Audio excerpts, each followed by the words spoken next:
This is a story that my friend Yamada experienced. He is a taxi driver in Tokyo and often works the night shift. He told me about an incident he encountered one night. It wasn't a particularly busy day, and Yamada was driving through the busy streets of Shinjuku. It was after 2 a.m., and there were only a few tired office workers and drunk people around. One day, he noticed a Western-style hearse.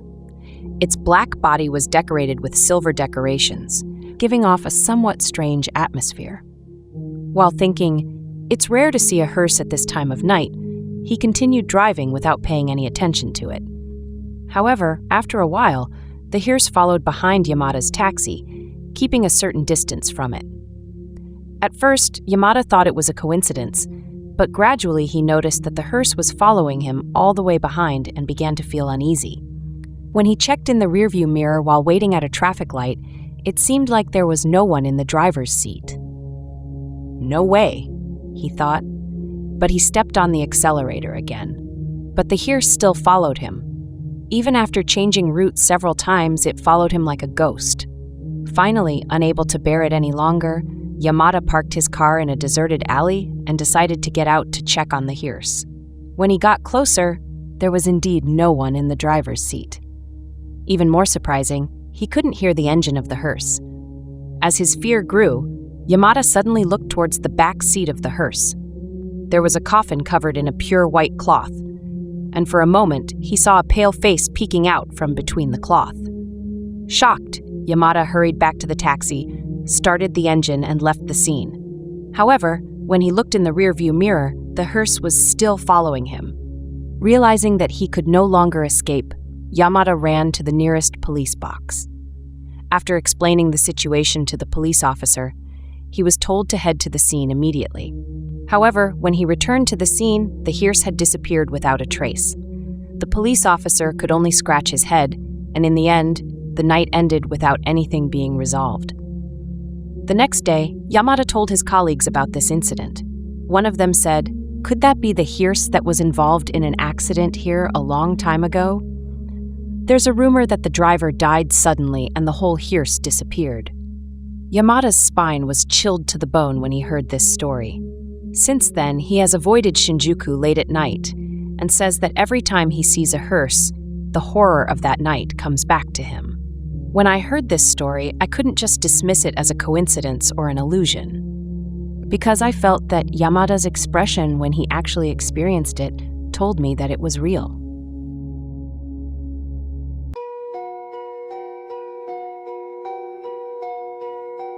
There is a temple called Hokyoin deep in the mountains of Hokkaido.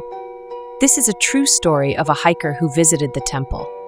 While walking along a mountain path, the hiker was suddenly caught in a heavy rain.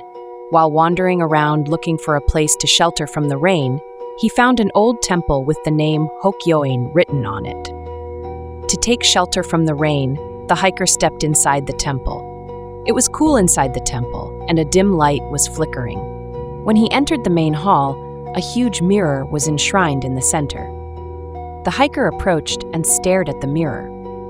Then, although he should have been able to see himself in the mirror, for some reason, a pitch-black space spread out. The hiker was shocked and stepped back. Then suddenly he heard the sound of the mirror breaking. When the hiker turned around, the mirror was shattered into pieces and scattered on the floor. At that moment, the door to the temple slammed shut and the lock locked on its own. The hiker panicked with fear and frantically banged on the door. However, the door did not budge.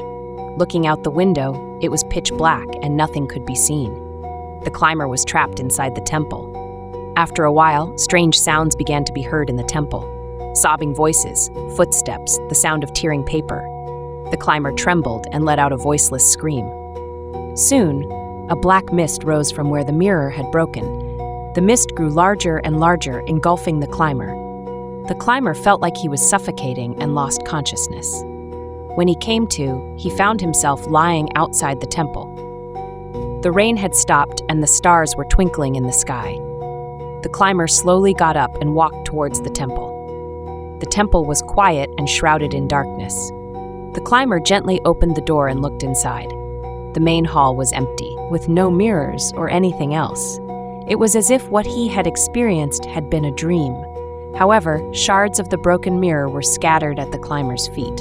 The hiker picked it up and left the temple. Since then, hikers have avoided Hokkyoin Temple, and they learned for themselves that their reflection in the mirror never becomes completely dark.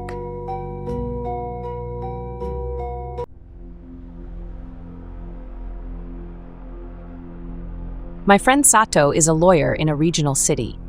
She recently told me about a strange experience she had. A few months ago, Sato was asked by an elderly client to set up a third benefit trust.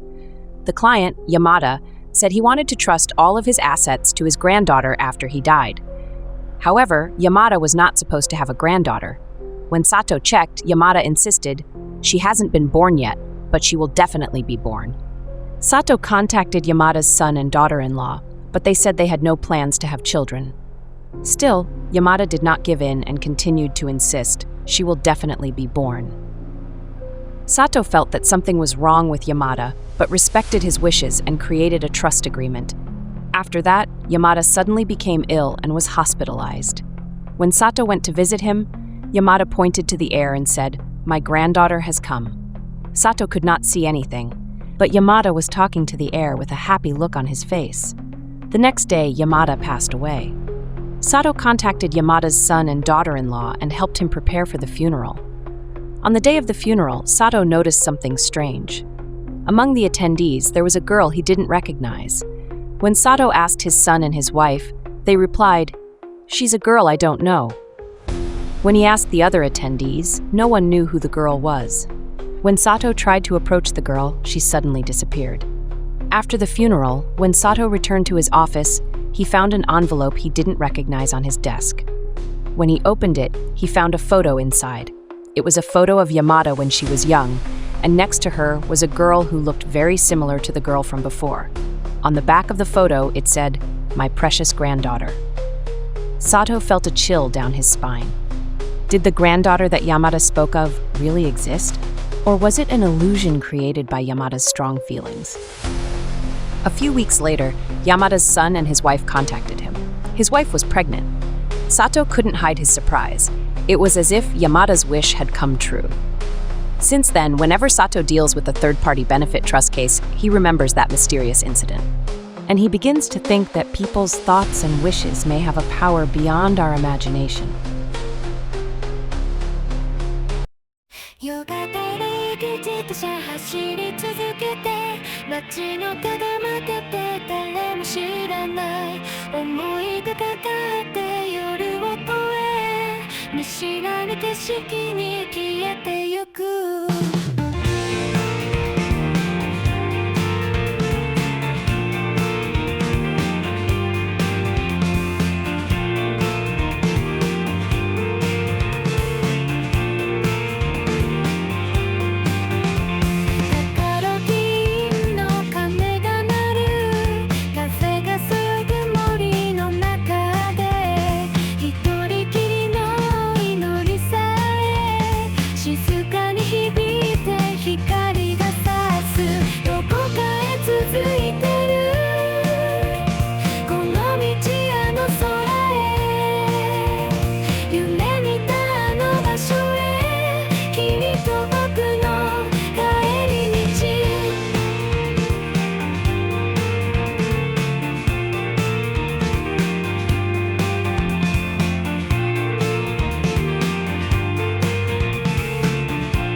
希望の